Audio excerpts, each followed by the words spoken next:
YouTuber Harsha Sai కేసులో పోలీసుల విచారణ వేగవంతం చేశారు. అతని కోసం పోలీసులు గాలిస్తున్నారు. కాగా అత్యాచార కేసు నమోదైన యూట్యూబర్ హర్ష సాయి ఇంకా పరారీలోనే ఉన్నారు. అతడు బెంగళూరు లేదా గోవాకు పారిపోయినట్లు నార్సింగి పోలీసులు అనుమానిస్తున్నారు. హర్ష కోసం ముమ్మరంగా గాలిస్తున్నారు. మరోవైపు అత్యాచార బాధితురాలికి వైద్య పరీక్షలు పూర్తయ్యాయి. ఆ రిపోర్ట్స్ తో పాటు CC footage, photos, WhatsApp chatting ని పోలీసులు పరిశీలిస్తున్నారు.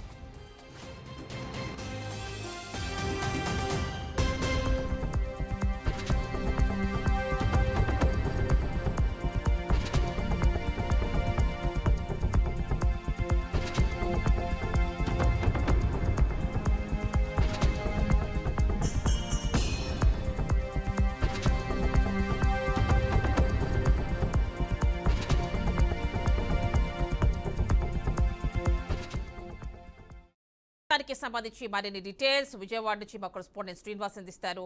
శ్రీనివాస్, చెప్పండి. హర్ష సాయి విషయంలో మరో అడుగు ముందుకు పడినట్టు కనిపిస్తోంది. లేటెస్ట్ గా బాధితురాలు పోలీసులకి అటు వాట్సాప్ చాటింగ్స్ కావచ్చు, సీసీటీవీ ఫుటేజ్ కావచ్చు, వీడియోస్ కావచ్చు, ఇవన్నీ కూడా ఇచ్చినట్టుగా తెలుస్తోంది. ఎలాంటి అప్డేటెడ్ ఇన్ఫర్మేషన్ ఉంది దీనికి సంబంధించి? నార్సింగ్ పోలీస్ స్టేషన్ నుంచి 4 ప్రత్యేక బృందాలు హర్ష సాయి కోసం గత కొద్ది రోజులుగా గాలిస్తున్న నేపథ్యం కనిపిస్తుంది. అయితే హర్ష ఆచూకీ ఎక్కడనేది తెలియలేదు. అంతేకాకుండా అతను వాడుతున్నటువంటి ఫోన్ నెంబర్స్ ఏవైతున్నాయి, ఈ ఫోన్ నెంబర్లు ఏవి కూడా ఆన్ లో లేకపోవడం, అదే విధంగా టెక్నికల్ గా ఎంత ప్రయత్నం చేసినప్పుడు కూడా అతను యూజ్ చేసినటువంటి ఫోన్లు ఏవి కూడా ట్రేస్ చేయలేకపోవడం, ఇవన్నీ కూడా పోలీసులకి పెద్దగా తలనొప్పిగా మారిందని కూడా చెప్పుకోవచ్చు. అయితే ఈ నేపథ్యంలో హర్ష ఈ ముంబైలో ఉన్నాడని చెప్పిన ఒక బృందం, అదే విధంగా విశాఖ, విజయవాడ వేదికగా 2 బృందాలు, ఇలా 4 బృందాలు తిరుగుతున్న నేపథ్యంలో ఈ 3 ప్రాంతాల్లో కూడా అరెస్టాయికి అనుమానం ఉన్న ప్రతి చోట కూడా ఆయనకు ఉన్నటువంటి పరిచయాల్లో ఉన్నటువంటి నేపథ్యంలో ఇన్ని ప్రాంతాల్లో కూడా పోలీసులు ఇప్పటికే విచారణ చేసినటువంటి దర్యాప్తు విచారణ కొనసాగించిన నేపథ్యం అయితే కనిపిస్తుంది. అయితే ఇక్కడెక్కడా కూడా అతను ఆచూకీపోవడంతో మరొకసారి ఇటు గోవా అనే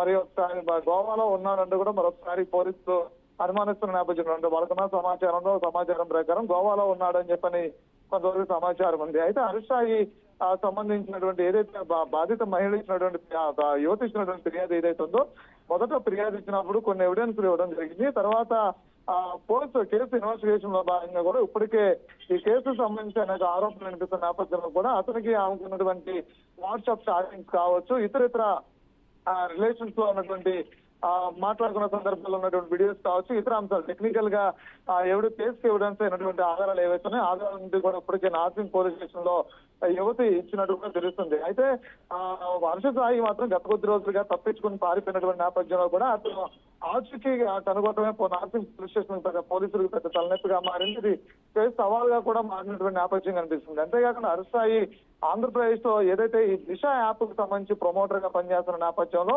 అతన్ని ఆ ప్రమోటర్ గా ఉన్నటువంటి ఏదైతే ఆ దిశ యాప్ కు సంబంధించిన ప్రమోటర్ గా అతన్ని తొలగించడం నిన్న పోలీసులు అఫీషియల్ గా స్టేట్మెంట్ కూడా రిలీజ్ చేయడం జరిగింది. అతను ఆ ప్రమోటర్ గా తొలగిస్తాను, ఎందుకంటే మహిళలకే రక్షణ కోసం ఏర్పాటు చేసినటువంటి దిశ యాప్ లో ఇలాంటి ఒక కామాంధుడు కానీ లేదంటే ఇలాంటి ఒక ఒక ఉన్మాది కానీ ఇలాంటి వాటిలో ఇన్వాల్వ్ అయిన కూడా అతను తొలగించడం కూడా జరిగింది. అయితే నార్సింగ్ పోలీసులు మాత్రం ప్రత్యేక బృందాలను ఏర్పాటు చేసి కొనసాగిస్తున్న ఈ దర్యాప్తులో టెక్నికల్ ఎవిడెన్స్ సంబంధించినటువంటి ఆధారాలను కూడా కీలకంగా మారిన నేపథ్యంలో కూడా కీలకంగా ఎలా ఇతన్ని కస్టడీకి తీసుకోవాలనే దాని మీద ప్రత్యేక బృందాన్ని ఎప్పటికప్పుడే ఇచ్చేస్తున్న నేపథ్యం కూడా కనిపిస్తుంది. అంటే శ్రీనివాస్, ఈ మధ్యన హర్ష సాయి కూడా కొన్ని వీడియోస్, వాయిసెస్ తో కూడిన కొన్ని ఆడియోస్ కూడా రిలీజ్ చేశాడు. మరి ఇలా ఇంత తను కూడా ఈమెని అంటే బాధితురాలుగా చెప్తున్న ఆ పర్సన్ కూడా హర్ష సాయిని వేధించింది అని చెప్పి కొన్ని వీడియోస్ అంటే కొన్ని ఆడియోస్ రిలీజ్ చేశాడు. మరి అంత ధీమాగా ఉన్నప్పుడు ఎందుకు పారిపోవాల్సి వచ్చింది హర్ష సాయి? అలాంటి ఇన్ఫర్మేషన్ ఏమన్నా అందుతోందా? ఎగ్జాక్ట్లీ, ఇది మొదటి నుంచి కూడా అందరిలో ఉన్నటువంటి ఆలోచన.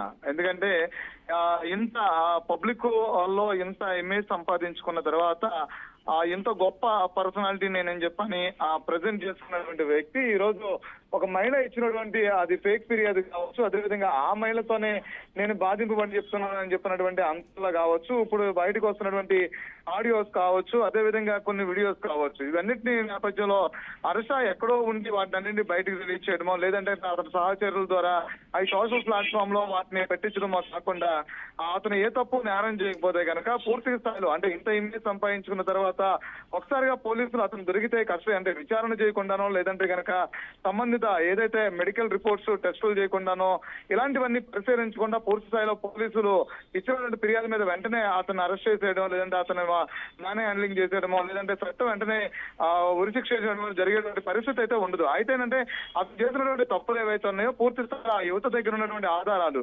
ఆధారాలు ఇప్పటికే పోలీసులకు వెళ్ళినటువంటి పరిస్థితి ఉంది. అయితే కొన్ని ఆధారాలు బయటకు వచ్చినప్పుడు కూడా కీలకమైనటువంటి కొన్ని ఆధారాలు పోలీసులు ఆధారాలు బయటకు రాకపోవడంతో కూడా ఉన్నటువంటి ఆధారాలు ఏంటి అనేది అరెస్టాయికి పూర్తిగా అవగాహన ఉంది కాబట్టి అయితే అతని నేరాన్ని తప్పించుకుని పారిపోయే క్రమంలోనూ అతను నేరం చేసినట్లు కూడా ఒప్పుకుంటున్నాడు. అయితే ఈ క్రమంలో సోషల్ మీడియాలో అతన్ని అభిమానించే వాళ్ళు కావచ్చు లేదంటే ఈ విషయాన్ని తప్పుదోవ పట్టించాలని చేసినటువంటి ప్రయత్నంలో భాగంగా మాత్రం కొన్ని వీడియోస్ ని కొన్ని ఆడియోస్ ని బయట తీసుకురావడం అదే విధంగా ఆవిడ వేధించిందని చెప్పేటువంటి ప్రయత్నం చేయడం. అయితే ఇతను పెళ్లి చేసుకుంటానని ఆవిడ మాట ఇచ్చిన తర్వాత పెళ్లి చేసుకోకుండా తప్పించుకుని తిరుగుతున్న నేపథ్యంలోనే ఆ సమయంలో వచ్చినటువంటి